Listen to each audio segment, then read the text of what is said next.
Hi, and welcome to the Newbery Chronicles.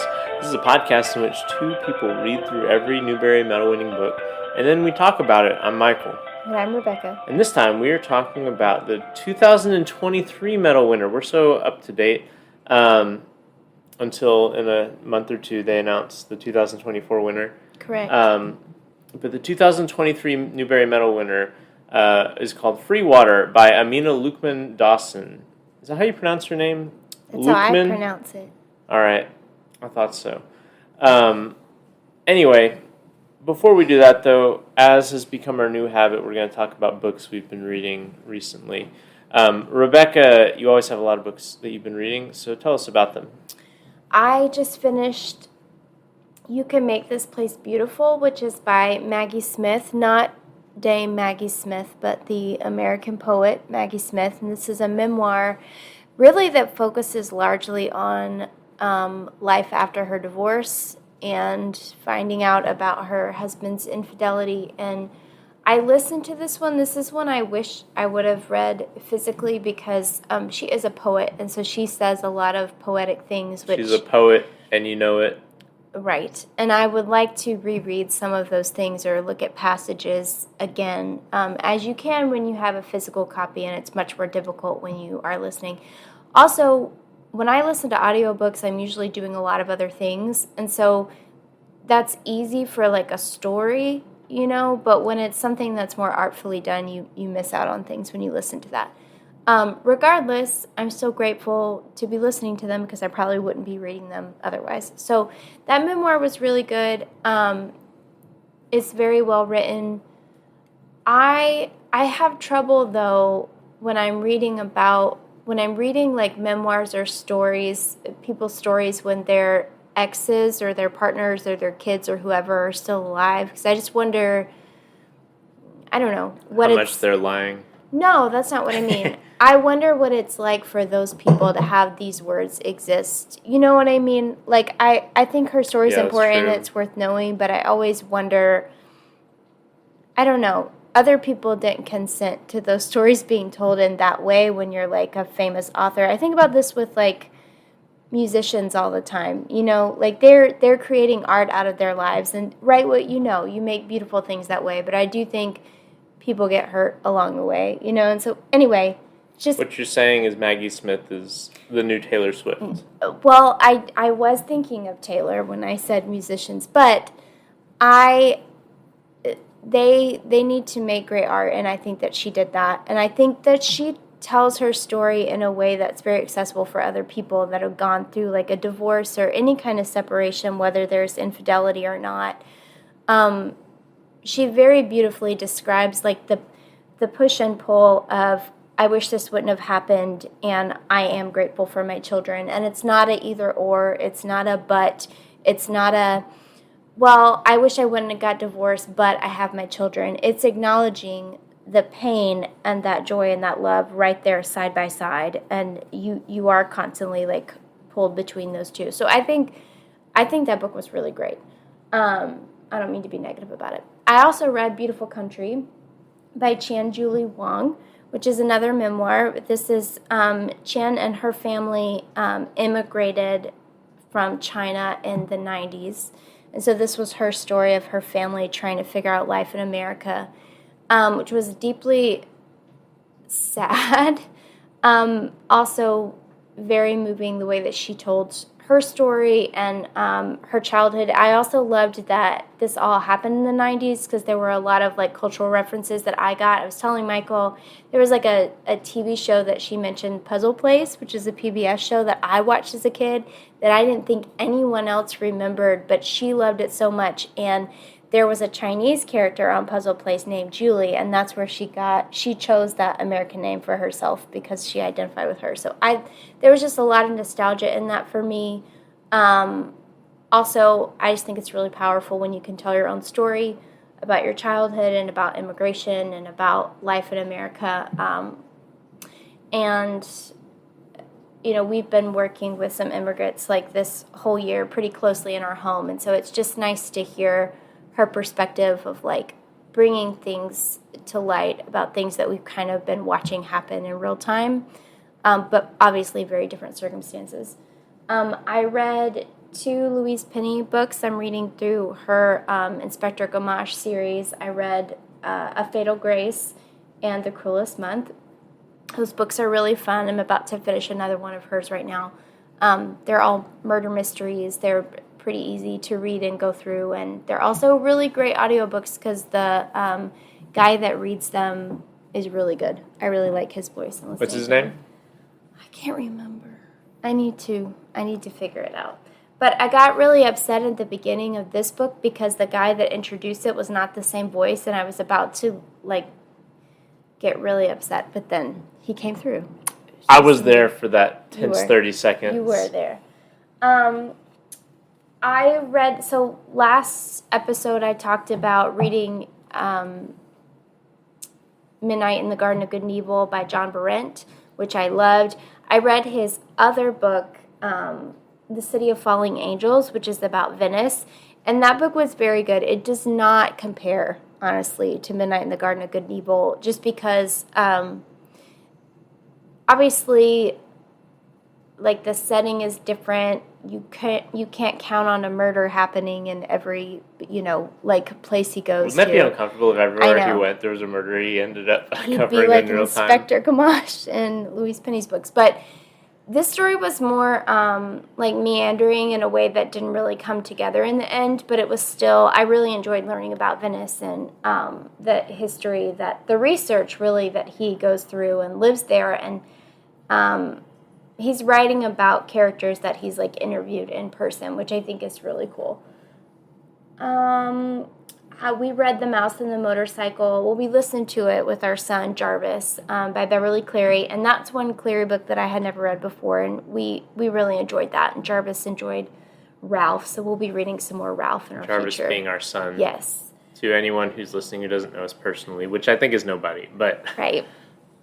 I listened to The Dutch House by Ann Patchett, which was so good. Ann Patchett is, I think, my new favorite author that I've read this year. She is just fantastic. And The Dutch House was especially good because Tom Hanks read the audiobook. So that was super fun. How did they nag that? I don't know, but it was super good. I loved it. Are you sure it wasn't his brother? I listened to this podcast one time about how his brother does the voice acting that Tom Hanks doesn't want to do when they want someone who sounds like Tom Hanks. Well, they said it was him, and it sounded like him. Well, it could have been. I don't remember his brother's name. But Ann Patchett is so good, you guys. If you need to read an author who tells a really fantastic story, but also has beautiful prose and dialogue, and has a nice bookstore. Yes, in Nashville. Has a wonderful bookstore in Nashville where she recognizes local artists and signs all of her books. Read Ann Patchett and go to Parnassus Books because it's fantastic. I didn't really tell you anything about that book, but it's good because we need to get on with this. And last but certainly not least, I read Are You There, God? It's Me, Margaret by Judy Blume. This was my first time. I never read this as a kid. Michael and I went and saw the movie when it came out, and it was incredible. So I was like, I'm going to read the book. And it did not disappoint, you guys. It was so good, and you could read it in a day because I listened to it in a day, and it was fantastic. So that is my list. Great. Over to you. Well, normally I don't have as many books as Rebecca, and I also don't have as many books as Rebecca this time. But I have more books than usual because it's been winter break, and I've been reading a bit more. So since our last episode, which I'm realizing is almost 2 months ago, we need to pick up the pace here on this podcast. I know, it's Once my upon fault. a time, we released ones every 2 weeks. But anyway, in the 2 months since this podcast has last hit the internet, I've read several books. I read this book called Mother/Land, which is a book of poetry by Ananda Lima. Kind of providentially, it was just sent to me in the mail. I pre-ordered my friend's poetry collection, and I think give a shout out to your friend. Who's your friend? Josh Garcia. Go get his. I don't think it's coming out until 2024, but Josh Garcia, my friend from college, has a poetry collection coming out, and I pre-ordered it, and the publisher just sent me a a book. That's cool. I don't know why they did that, but they did it. And so I read it, and it was actually really interesting. Ananda Lima writes bilingual poetry. She, I believe, is from Brazil, and then she is definitely an immigrant to the United States. And she is writing poetry in both English and Portuguese, and so it like switches between the two. And I don't know Portuguese. However, it's structured such that you don't really need to know Portuguese. You can kind of like infer certain things or like get the gist of it. And it's really interesting. Like she does a lot of really interesting stuff, mixing those two languages together in a way that's evocative of a lot of the themes of the collection, which have to do with, you know, feeling like a displaced person within a country that's not your home, and like trying to inhabit a language that doesn't feel like your own. And she has I believe it's a daughter who is has basically grown up exclusively in America, and so there's like that kind of disconnect between like the first generation American and the immigrant parent. But it was good. You know, I don't read a ton of poetry, but I do occasionally, and this was a good one. I'm glad it was sent to me because it's something that probably would not have been on my radar otherwise. So thanks for that. You know, maybe if I'm not saying that you know, publishers should just mail out books free of charge, but I certainly wouldn't disagree with that if they did it more often to me. All the other books are from the library, though, which is the other way that publishers give you books free of charge. Go support your local library. So I read a book called Terrace Stories by Hilary Leiter, Lichter. I don't know. Come on, Hillary. Because I didn't listen to it on an audiobook. I don't know how to pronounce things. And this is a pretty interesting book. I just picked it up from the library. At the end of every year, I try to like make sure that I've read like a couple of books that have been released in the year rather than just reading older books. And so I just went on, I don't remember if this was New York Times or NPR or whatever, but I found a list of like the best books of 2023, and this was one of them, and it was at our library, and I got it. And it's short. It's like under 200 pages, or maybe about 200 pages. And it takes a few turns, and by the end, it's something much different. But basically what it begins as is this couple move into this tiny apartment in, I think, New York, some big city where, you know, space is at a premium. And they invite this friend from work over, and they find that whenever this friend from work comes to their house or their apartment, all of a sudden a new door that they've never seen before appears in their apartment. When they open it up, it's this lovely little terrace that they can then spend the afternoon in outdoors. And so even though they're not especially close with this coworker, they start manufacturing ways to have her come over more often because they really like having this terrace. And they get really close to this coworker. And then things progress from there in kind of surprising ways, and it becomes this strange little like parallel universe story, but that's also like, I mean, it's definitely like literary fiction. So you have like, you know, a big emphasis on like characters and kind of meditative, ruminative stuff, and kind of like philosophical ideas about like personhood and like what it means to have a connection with somebody and like that sort of thing. It was pretty good. And then I read this book called Ascension by Nicholas Binge. I don't know again, because I didn't listen to it on audiobook. This book was okay. It was basically a sci-fi book about, I guess, less science fiction. Well, kind of science fiction, where this enormous mountain, like, you know, many times the size of Mount Everest, suddenly appears in the Pacific Ocean, and this person who is a what is his field? I think he's from the medical profession, I believe.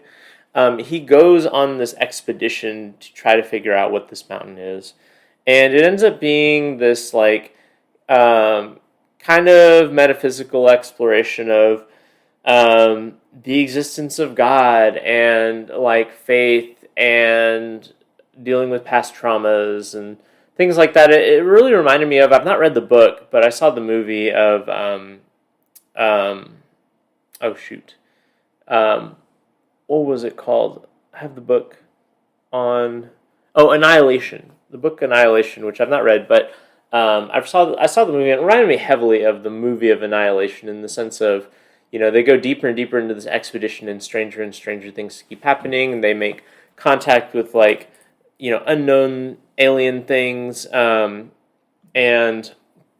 I just it was okay. Like, there were things about it that were interesting, but by the end, when you reach the end and you kind of have everything explained, it's, I don't know, it didn't really hold together. It's one of those books that's kind of intriguing and pulls you along, but by the end you reach, the final page and you look back over it and think, that was just okay.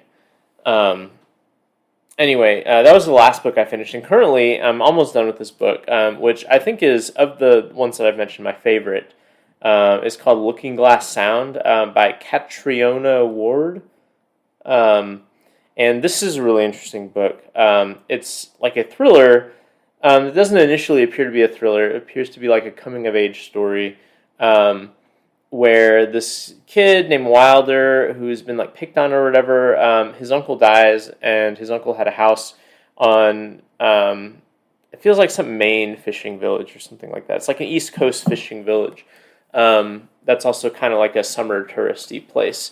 And so he and his family go in, before they decide to sell this house, they go and spend the summer here, and so he gets to know people or whatever. But while they're there, they find out about this kind of like growing kind of like urban legend, but not really urban legend because these are really things that are happening. Threat of what the locals call the Dagger Man, where there will be Polaroids of sleeping children, like identifiable sleeping children that people know, with like knives to their, like a dagger to their neck. And so everyone is wondering, who's this man or they assume it's a man, but who's this person who's sneaking into houses in this quaint little village and taking Polaroids of knives to children's throats. And so there's that kind of like lingering over the course of the book, and that eventually explodes about like 25% of the way through the book. And from there, it really takes some turns. Like, this is a book that has some wild turns. It's initially a coming-of-age novel, a little bit about like the kind of crush that this protagonist is having with some of the locals. But it eventually like takes turns into becoming like a metafiction about like the writing of the book itself, and about like different characters' descents into what may be madness, or what may be actually people playing tricks on them, or something supernatural going on, or whatever. It's been a really entertaining read, and I'm not done with it yet, but I've really enjoyed it so far, and I'm pretty close to done. So that's what I've been reading. All right. Well, let's talk about Amina Luqman-Dawson. Yeah, Freewater. So, Rebecca, you researched her, right? Yes. So she was born in New York City, but she was raised in Linwood, California, with her parents and her 3 siblings. She loved writing and reading as a kid, but she got her, she got her BA in political science from Vassar and a master's in public policy from Berkeley. And during her work, she began combining her love for words and public policy, and she started writing opinion pieces for newspapers. She has written op-eds for the Washington Post and the San Francisco Chronicle. She's also written journal articles, book reviews, and some travel writing. She moved to Petersburg, Virginia with her husband, Robert, and while she was there, she learned a lot about the rich African-American history in Petersburg, but realized that there wasn't a really good book that described that history in an accessible way. So she wrote one herself. She did a lot of research, and she interviewed a lot of the people that lived there. And she wrote a pictorial history book that was called Images of America, African Americans of Petersburg. And that was her first published work, other than what she had written in magazines and newspaper articles. Oh, so this wasn't Freewater. I was assuming you were building the Freewater here. No, she wrote a pictorial history book. And I don't remember the year that it was published, but it is about Petersburg, Virginia. right after it was published, so this would have been like 14 years ago. So right after it was published, she gave birth to her now 14-year-old son, Zach. And as you know, with her child, she and her husband would read him a lot of books, and that really allowed her to return to reading children's literature. And during that whole process, she began to dream and think about stories she wanted to write for her own son, and that's where she began creating Freewater, which I thought was really sweet. You know, That is just sweet. like re-engage, which that's one thing that I've been so grateful about with our own kids, is being able to share stories with them, but also the time that we've been able to spend going back to children's literature and just devoting a lot of time and energy to them, and just knowing the importance of what stories are being told and how they're being told. And for her to be like, you know, I want my kid to have great stories too, so I'm just going to write one. I thought that was really beautiful. Freewater was her first novel, which is incredible that she it was a New York Times bestseller. This isn't the first author that we've had whose first novel was the Newbery Medal, right? No. Who was the other one? Continue talking. I'm going to research this. I think it was who wrote the Mix-Up Files. Yeah, actually, that was what I was guessing. What was her E.L. name? Konigsberg. Anyway, keep talking. I feel like there's been a few, but this novel was not only a New York Times bestseller, but it also won the Newbery Medal and the Coretta Scott King Award. And she is the first Black woman to win both the Newbery and the Coretta Scott King Book Award. So I thought that was really cool. As an update, it was not E.L. Konigsberg okay. who had a book before Mixed-Up Files. Well, and the last fact I have about her is that she lives currently in Arlington, Virginia. Swank. So. Okay.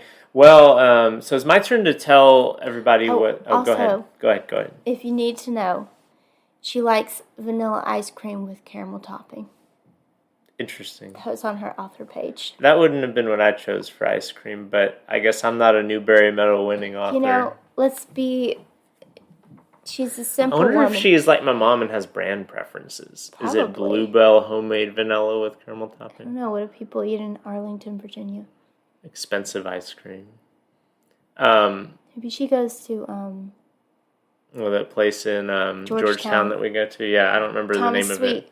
Thomas Sweet. Shout out to Bougie Ice Cream in D.C. Anyway, the problem with me recounting the plot of this book is that I finished this book maybe 3 weeks ago. It's my fault, guys. I'm not specifically blaming Rebecca, who had a lot going on otherwise, but I am using that as an excuse for any shortcomings that I have with the plot. So, Rebecca, please correct me if I'm wrong. So, Freewater takes place during the antebellum era in... Is it North Carolina? Where is this supposed to be? It's North Carolina. The book opens with two kids running away from the plantation because they're Black and they've been enslaved. Their whole family is enslaved. Their mom is in the plantation and many other people as well. And they successfully run away, but in the course of running away, they find themselves in the swamp, which is how they manage to run away, because the people can't find them anymore because they have been swept by a river or a stream into the swamp. And the names of these kids are Homer, who basically is our protagonist, although the book shifts point of views each chapter, or many chapters it switches point of view. So we have many point of view characters, but Homer's the one we stick to mostly. And then Ada, who's his little sister. And their mom is also trying to escape, but she got caught. And so Homer and Ada are just kids alone in this swamp, and their mother's taken back and horribly beaten, and it's really awful. And the mom whose name is Rose, has to stay back at the plantation, and the kids are in the swamp. And the kids eventually find a bunch of other free Black people in the swamp, in this cleverly hidden little town in the middle of the swamp called Freewater, that's basically populated by a combination of people who have escaped slavery and also people who were simply born here. Like there are some kids the same age as Homer and Ada who are basically natives to Freewater and have never known a life in which they were enslaved. And in fact, because they've spent most of their life, or their entirety of their life in Freewater, only have a very abstract concept of what slavery is and why they have to be hidden in this town. One of the kids' names is Sansi. Another kid's name is Billy, who Sansi kind of takes care of because Billy is a little bit like, I guess he's like kind of physically weak and doesn't really like, have the same sort of ambition as Sansi, who wants to be like this like great explorer warrior character, like Suleiman, who is kind of he's the character who eventually finds Billy and Ada and takes them to Freewater, I should say. He's like, Suleiman is like this big warrior guy. So a big chunk of the book is Billy and Ada kind of acclimating themselves to Freewater, and then Homer and Ada acclimating themselves to Freewater and learning about what life is like. And for Homer and Ada, they're kind of the opposite of Sansi in the sense of they've never known life where they weren't enslaved, and so this life of being free in Freewater is a little bit new to them. But their family is not here. Their mother, Rose, is still at the plantation, so Homer wants to find her and get her to Freewater. Also, they had a friend who they're not technically related to, but were very close to, Anna, still at the plantation as well, and Did you explain that's the whole reason his mom went back? No, I forgot. So the mother got caught because she had to go back and get Anna during the escape. Homer wanted her to. Right, and because Homer had made like a pact with Anna about how they were going to stay together and stuff like that.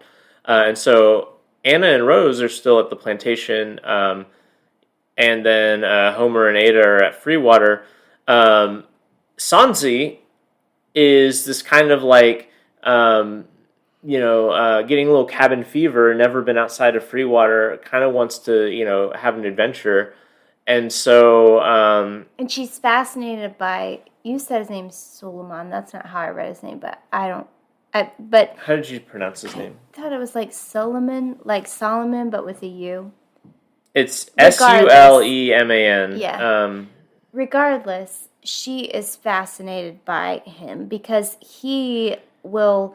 He's like this like powerful man who's a free spirit and can like appear... He's also the one that... he like founded Freewater with some of the other people. Yeah. He's like an elder of the Freewater. And he goes back and forth to plantations and steals like tools and other supplies, and also helps to bring enslaved people to freedom. And so he is one that will go back and forth a lot. And Sansi is just fascinated by him and basically wants to be him. Right. Now, there's a lot of characters in this book, and the plot is fairly simple, but becomes complicated at moments. And the reason it becomes complicated is because all these little characters have their things going on. So I'm going to do a brief rundown of some of the other characters. So we have Ferdinand, who is also in Freewater, and he's kind of like this mean kid. At first, he's initially presented as kind of like this bully who's always like, taunting Sansi and things like that. You eventually learn more about him and why he feels that way. And he eventually becomes something of an ally. There's also Two Shoes, who is a man who has recently escaped from the same plantation as Ada and Homer. He's renamed himself Turner. But they call him Two Shoes. And because of, I don't remember, reasons that have to do with the plantation, right? Because the plantation owner gave him shoes. Like, he was like a big buddy of the plantation owner and was like really loyal to him. And he gave him shoes. So he is kind of at different parts doing different things in the book, but initially kind of like Homer, trying to like, figure out his way in Freewater, and eventually there's complications that have to do with his connections back to the plantation.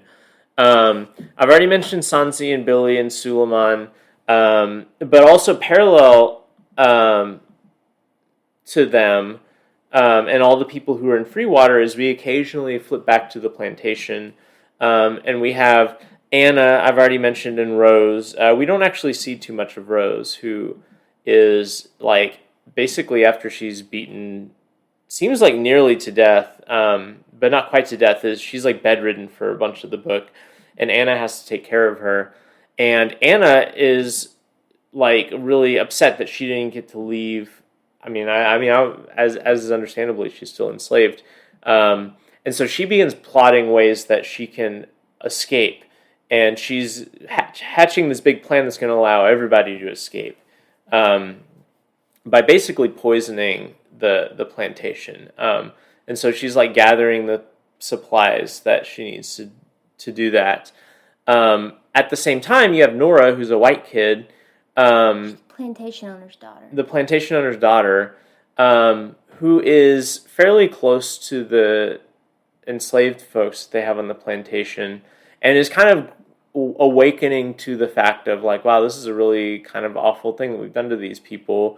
But her sister is about to be married, and so there's like preparations that she has to help with in the plantation for the marriage of her sister, but this is thrown into disarray when there's this attempted escape by all these people, with Homer and Ada being the ones who end up escaping. And that's kind of where she is initially shown like how awful slavery is, because she sees like all the people being beaten. She sees how callous like everyone is, and the only thing they care about is that this wedding is going to be ruined. There's this like a slave catcher. His name is do you remember the slave catcher? He's really sadistic, and she How about that? Stokes, yeah, and she spends some time with him, and kind of anyway, she's basically getting woke to the fact of that her life at the plantation is propped up by this horrible system, and so she becomes discontented with it and begins to kind of plot ways to kind of undermine it and let some of the slaves escape and things like that. Specifically Rose. Yeah, who she is very close to. She loves Rose. And Rose was her wet nurse, in fact, when she grew up. She had to wean her own son so that she could feed this baby. Right. It's awful. It's awful. And this is real history. That's what's so terrible about it. Regardless, another thing that's important to know about Nora is she has this like a strawberry mark on a lot of her face. So she already feels like an outcast in her family who is very focused on image and prestige and that sort of thing. She doesn't quite fit in, which I think is like a way to kind of help us understand why she might have more empathy than other people in the book, as she feels like an outcast herself. She does not like her mother. She thinks her sister is frivolous, and also they don't like her very much. She doesn't fit within their picture-perfect plan of a family. Right. Regardless, all these threads eventually come together in a fairly linear way. Like it's been a lot to explain, but as you're reading it, it's not really that complicated. And it comes to a head, and things happen, and you'll have to read the book to see what ends up going on with that. But that's basically the plot of Freewater. How did I do, Rebecca? You did pretty good for having not read the book in 3 weeks. So what do you like about this book, Rebecca? I liked many things about this book. I had no idea that communities like this existed. Neither did I. South. And Luqman-Dawson has like an author's note in the back that talks about these communities that were called Maroons, I believe.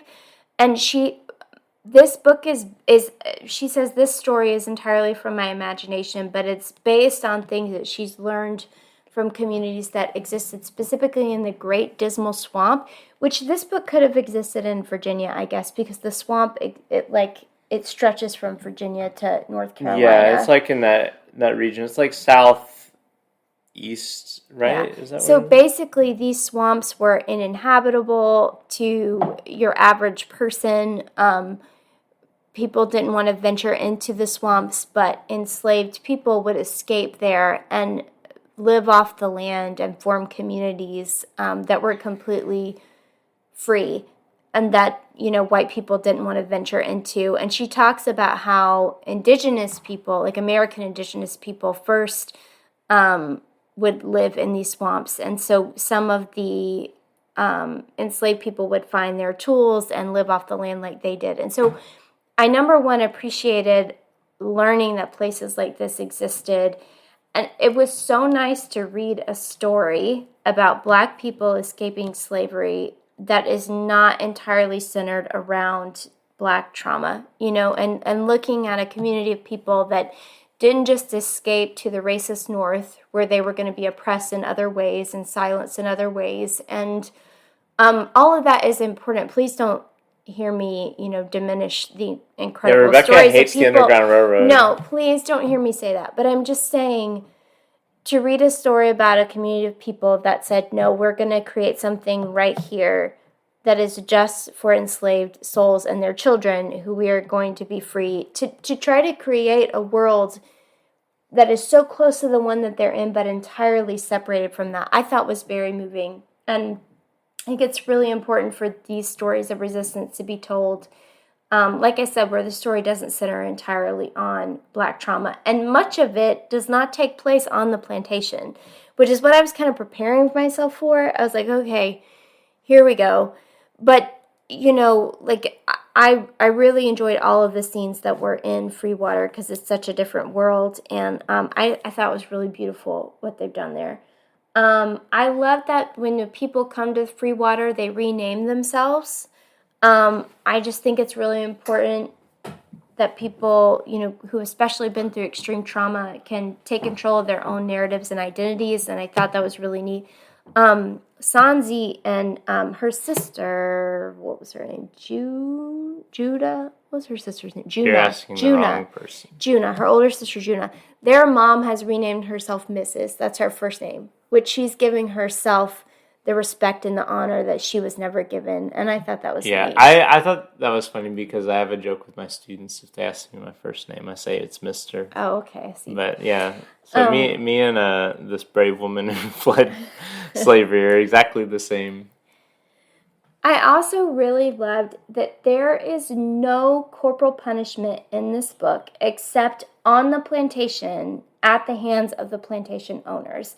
So Sanzi, when she goes to the plantation to help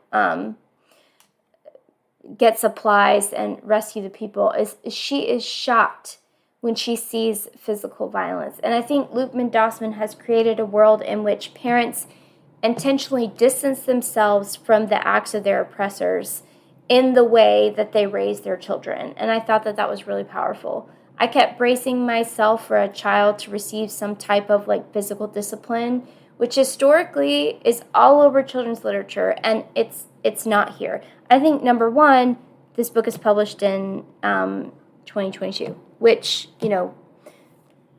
that you don't see a lot of that in books anymore, but it would have been historically accurate, for it was kids a thematic choice. Right.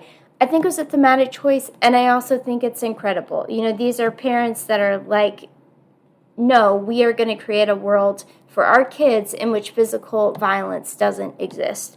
And I thought that was beautiful. And I think it's really important for us to take that out of our literature for our kids, honestly. I also really loved the subplot of Two Shoes. I think his story is really powerful. And he has this quote, I'm going to butcher it, but he's talking to Homer, and he says something along the lines of, they don't keep you here. She's talking about, the slave owners. They don't keep you here by, how they abuse us. They make you love something, and that's how they keep you here. And I thought that was a really powerful statement, especially within his story. But, yeah, those are some of the things that I liked. What did you like? I like some of those same things. I think for me the biggest takeaway from the book is the thing you mentioned first, which is just never having learned about or even been aware of the fact that there were communities of formerly enslaved people who, rather than flee north or out of the country or whatever, simply found ways to have communities where they were, and found ways to be relatively stable and safe, and become autonomous within the world that, not within the world that they knew, because I guess they knew being enslaved, but within the same geographic area. There's, I guess, there's a kind of like totalizing, essentializing idea in history that we have, where we have the enslaved South and the free North, and it's always interesting to find the ways in which that's complicated by, real acts of resistance and bravery, and I thought that was the coolest thing about the book, is just learning about that having existed. I like the other things that you mentioned as well, although, as we'll get into later, I don't think I'm quite as positive on this book as you are for a variety of reasons, but none of which really have to do with things that you mentioned. Like, I agree that those are all good things about the book. Yeah, it's a lot of the thematic things that I really appreciated. Yeah, this is a book with tremendous intentions, and I think that those intentions are the things I latched on to. And it makes sense that she's coming out of a background of nonfiction to me, because a lot of what I latched onto in this book were the implications on like our understanding of history, or the implications on like, what can we learn from this, or those sorts of things. And I think that it can be valuable to present those things in a narrative format, I guess. Even though, as we'll get into, I think the narrative format is fairly weak. So I guess we can pivot to what didn't work about this book for you, Rebecca? Yeah, so her framing device, or I don't know if you even call it that, but she, I guess it is her framing device. She switches between different perspectives of children throughout the book, which I'm not against. Not just children, there's some adults too, right? There's no adults. I thought Stokes got a chapter at least. Hold on, keep talking. I'm going to prove you wrong in a second. Keep talking. Okay, good luck. Yeah, thanks. Anyway, she switches between the perspectives of the children. Aha! Oh, Stokes, shoot. chapter 14. Seriously? Yeah, but regardless, it's mostly children. Okay, I just wanted to be because technically I correct. thought the reason why we're not hearing a lot from the adults is because she was intentionally just doing the children. Well, now that makes me mad. Anyway, so she switches back and forth between these points of view a lot, but all the voices sound the same. There's no real distinction there, and I don't think it's if the voices aren't going to be distinct, I think she could have just told the story with like an omniscient narrator rather than these. But the other thing that's weird to me is that Homer is clearly the main character. I don't really know why. Well, because he escapes. Yeah, but and he's like the audience surrogate. We say he's the main character, but like it's kind of underdeveloped how he's the main character versus people like Sanzi, where you also see a lot of like her story. Anyway, Homer's perspective is the only one that's written in first person, like a first person narrator. The rest are these third person narrators, but told from that person's perspective. Yeah, I don't really get why Homer has a first person narrator if we're switching to other perspectives. It doesn't make sense to me why his is the first, and I don't really get very much more out of that than I do with the like third person voices. So I just feel like that part of it is kind of weak, and it also like in the beginning it was kind of exhausting to me. Anyway, I just feel like that part is there's no real distinction there, which I think is important if you're gonna do that. This book reads to me a lot like a screenplay rather than a novel. I think this story would make an incredible movie, and I think sometimes Luqman-Dawson writes it like it is a movie. What do you mean by that? Like, I think I know what you mean, but just explain it more. Well, it's hard for me to explain it. She relies heavily on dialogue, which is one thing, to tell the story. When I think a book gives you freedom to not just rely on dialogue, like provide descriptive language, which she doesn't do a ton of, provide some insight from the narrator, which she doesn't do a lot of. A lot of the story is told through her characters, which I think would make a great movie. And when they're entering Freewater, you know, when you're in a movie and you're seeing a lot of stuff and none of it makes sense until the people talk, she does that. Like as they're getting into Freewater, nothing's making sense, and then all of a sudden they see Freewater and they're like, this is Freewater, with no explanation of what it is. until you get it later on in the dialogue. And that to me very much read like a movie. Like I could see it, but not because like I'm not explaining it very well, but that's what I mean. I just think if you're writing a novel, you have a lot of freedom in how you tell the story in different ways, and I don't think she fully utilizes that form of art, if that makes sense. I could see this being made into a movie. Is it? No, I was actually just Googling that. I was like, I wonder if this has been optioned for a movie. I don't see anything. I would also just want to see a documentary about communities like this that existed. But anyway, I could see both those things happening, and I would definitely go to them and see that. And my real complaint about the plot is Anna's story just sort of falls off the map. She has this like weird scar that there's no explanation for. She thinks her mom gave it to her to point to north. She doesn't know who her mom is. She's never met her. The end of the book just is her running off to the north. So she doesn't even get to Freewater with everybody else. And it's like, I'm hoping that she's writing a sequel because she kind of sets herself up to do that with Anna's story, which I would read and be interested in. But if she's not going to write a sequel, I don't really know why she did that with Anna's story. Like, it just sort of, like, falls off. And it's not. That's true. I had actually forgotten about the stuff with the scar until you mentioned it. Yeah. Like, I wish I want her to write a sequel to tell us more about her story. But even if she does, I think she could have just saved that part for that book. You know what I mean? It just sounds like she started a lot and couldn't wrap it all up by the end. But yeah, that's all that I disliked. I co-sign all that. I don't think this is a good novel. And I say that having admired a lot of the other stuff that Rebecca already mentioned in the positives, but I think like when you get down to like the brass tacks of just like technical like novel building stuff, I just don't think this works.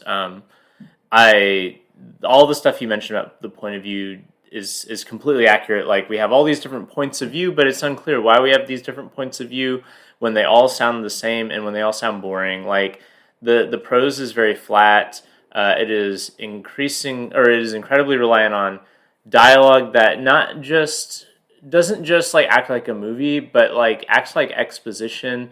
I also, and this is not a deal breaker because many books do this that are historical, but I found the characters and the way that they speak aggressively modern in a way that like was distracting to me. Like, these did not sound like people from the 19th century. Yeah, I had thought about that too now, but you're right. That shouldn't really matter because you should make the novel feel like, you know, you can inhabit the world of the novel rather than having to inhabit the real history. But because so much of the novel is flat, like any of the characters sound like they could have just tumbled out of any kind of middle grade to YA fiction. Like, they all talk like all kind of generic characters in like contemporary, you know, young adult fiction. And there's just so, like, I was so bored, to be honest. Like, and the plot should be interesting on paper, but the way it is dramatized, like, first of all, the switching of perspectives back and forth, it should create this like cross-cutting effect where there's like building tension because you see all the different pieces coming together. But I found it really jumbled. There's not a lot of craft in like what's juxtaposed with what. And so you'll get like, for instance, the beginning of the book, you keep getting these chapters that are headed with Homer because that's how it'll tell you whose perspective the book is in, is it'll tell the character's name. And I spent forever trying to figure out why is Homer's name at the beginning of every chapter when he's already the narrator. And it's just very artless because you have like all these chapters in a row about Homer, and then you eventually switch to somebody else. And by that time, it just like kills the momentum to switch out of Homer's perspective because that's what's been building this whole time. And no one gets the same treatment as Homer. But the problem is he's such a flat character. He has one tension and one tension only, which is I got to go back and save my mom. And Anna. And that's like a valuable and a reasonable tension to have, but he's so guilt too. He feels incredible guilt that his mom is not with him because he was the one that wanted to go back for Anna, and she said no, I'm gonna go back. So the book tells us that he has incredible guilt, but in terms of how things unfurl, in terms of how the book is narrated, there's nothing dramatized about that, right?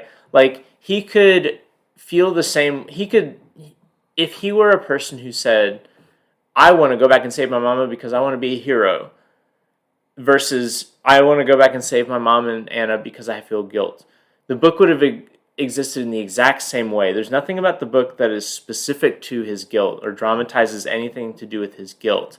It is simply mentioned that he has guilt. And that is so much of the book. There's like this creative writing cliche at this point where it says show, don't tell.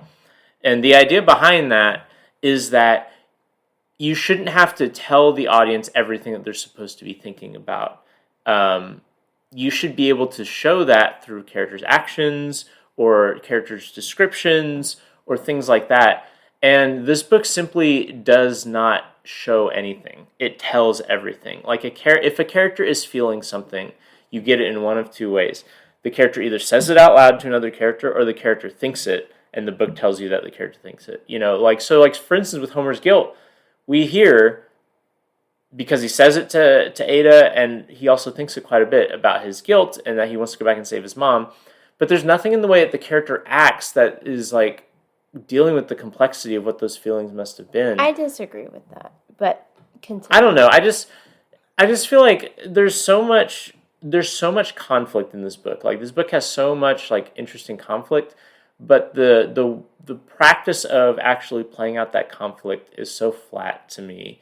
And mostly that comes down to the prose style. And I mean, it makes complete sense that the author comes out of nonfiction, because what this book feels like to me is someone who found this really cool like historical narrative that no one talks about. And I think that is very cool, the Maroon communities.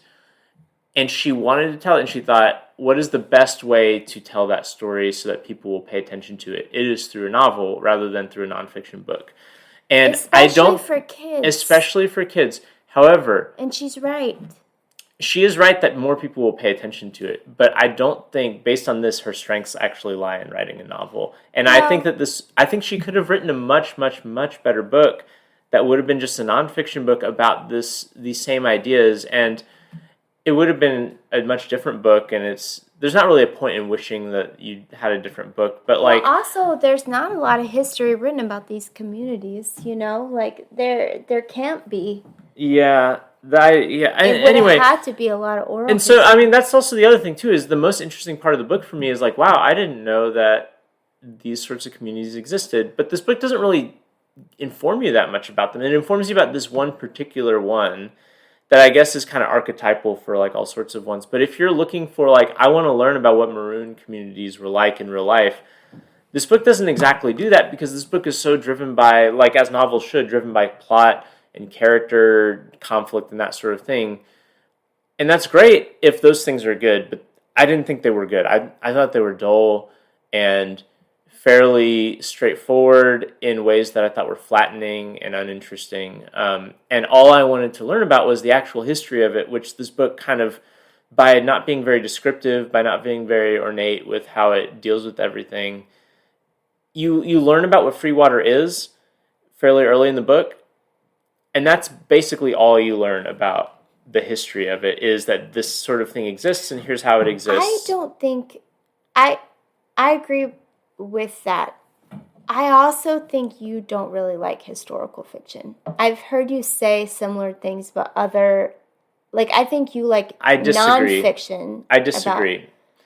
For instance, we are currently reading a book called Suttree by Cormac McCarthy, which is historical fiction about Knoxville.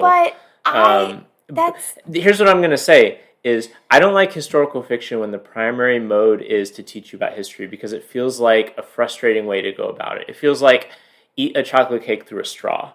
Like, that's not the utensil you want to use to eat a chocolate cake. I guess you like The Grapes of Wrath. And I like The Grapes of Wrath, which is not historical fiction, actually. That is contemporary fiction for the 1930s. But I like Beloved, if we're talking about slave escape narratives, which is historical fiction.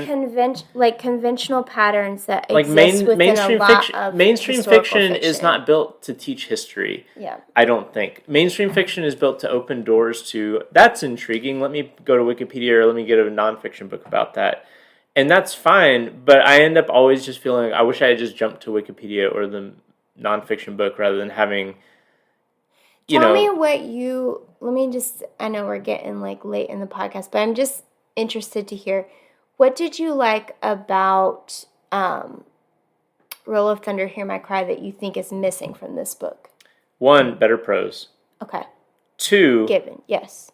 characters that are like really compelling. Yes. Like and not so many. Or well, not so many, but also like characters who we find out their conflict and their psychologies, and the rest of the book teases that out in ways that actually develop it. Homer never develops. We learn at the beginning of the book that he wants to go save his mother and Anna, and he doesn't change the entire book. There's complications that get in his way to getting that, but like even like the discovery of Freewater barely changes him as a person, because all he wants to do is go back and save his mother, and that's true of so many characters. I think that's what I was trying to say about, like, I don't understand why he's the first person character, because the people that we see more development with are Sansi, Ferdinand, and Two Shoes, and Billy. Like, the book should have been, I will say this, the book should have been from the perspective of Two Shoes, which would not have worked for middle grade fiction, because he's an adult and has a much darker story than some of the other people who already have good, dark stories. But that is the character who undergoes like a really tense and complex psychological journey. It reminds me of what the book does with him, and I mentioned this already. It reminds me of what the Harry Potter books do with Snape, who is a character who is, throughout the series, constantly having this really complex psychological struggle that you only find out about in like literally the last couple chapters of the book. And I think that the same thing is basically true of Two Shoes here, where at the end of the book it reveals all this complexity that makes me wonder, why were we not given the door to this complexity much earlier, because this would have been so interesting. Yeah. No, I agree with you. I'm sorry. Did I cut you off? No, it's fine. I've said what I need to say. I am still giving this book a thumbs up.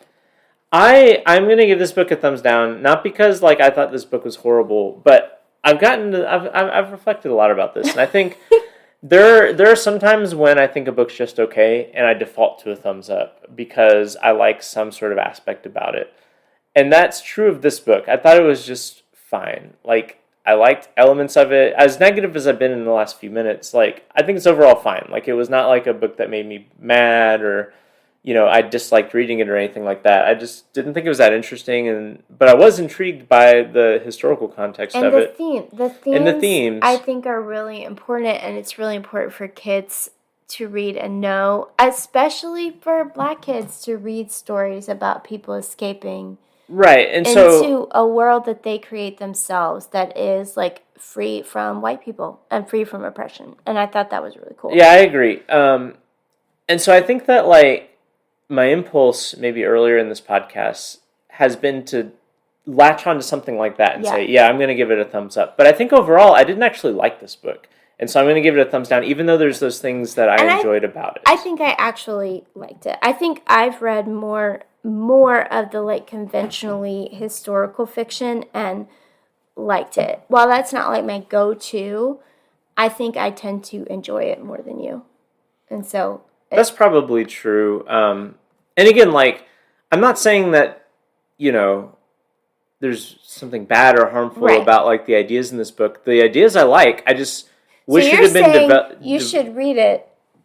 I give it a thumbs down, but you should read it. No, I'm not saying you should read it. I'm saying that it's like not a very good book. It's not good as a novel. Yeah. Like the novel qualities of it get in the way of what's good about the book, and kind of suffocate what's good about the book.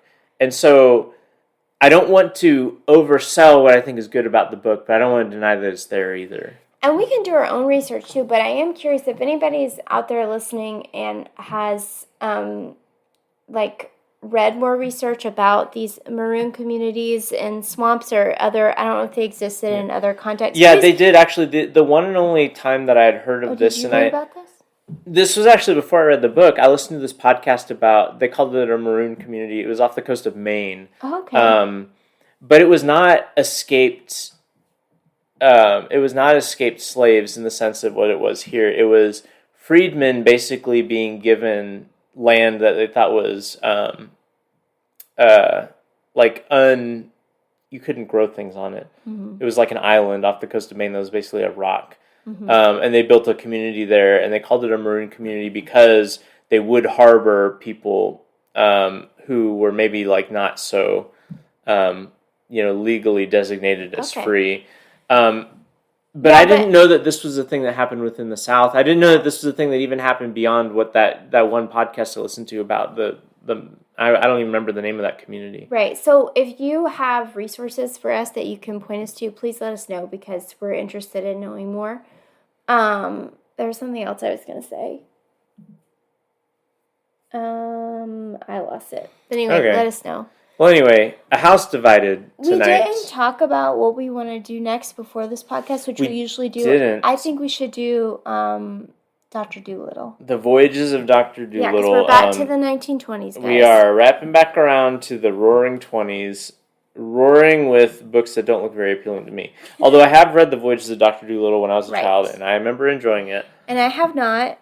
Hugh Lofting, 1923's winner. So join us next time for that. Also, I believe before that we're going to have a special episode that's kind of wrapping up the year 2023. Yes. In reading. So coming soon. Coming soon, and not in 2 months like this one was. No. So anyway, this brings us to the end of this episode. Don't forget, if you want to give us feedback or just share your thoughts, newberrychronicles@gmail.com is our email address. I know what I was going to say. Okay. Last thing I want to say is I think it's really awesome that Amina Luqman-Dawson said, hey, these books don't exist, so I'm just going to write them. Be the change you want to be in the world. And she did that in 2 ways, with her history book and this one, and I think that's really awesome. So again, I respect the intentions behind it. I'm not arguing with you. I'm just adding and. All right. On this tense note, really cool. We will end this podcast and see y'all or hear y'all. You'll hear us in the 2023 recap episode. So thanks for listening. Bye.